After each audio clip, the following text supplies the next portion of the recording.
یہ سارے ایک پلڑے میں ہو، تنہا آمینہ کے لال دوسرے پلڑے میں ہو، آمینہ کے لال کا پلڑا بھاری ہے. نہیں نہیں نہیں، آج کا بندہ کہتا ہے ٹھیک ہے.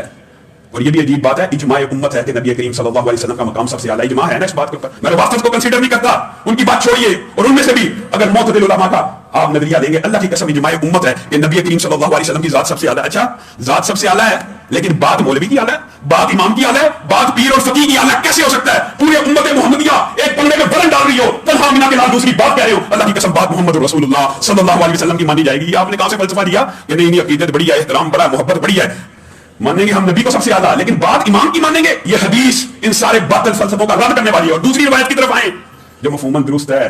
فرشتے نے کہا ہوا کیا یہ وہی ہے؟ دوسرے پہلے نے کہا کیا یہ وہی ہے؟ دوسرے نے کہا نام یہ وہی ہے. دو تولو، 1 سے تولا، 10 سے تولا، 100 سے تولا، 1000 سے تولا، لاکھ سے تولا، کروڑ سے تولا.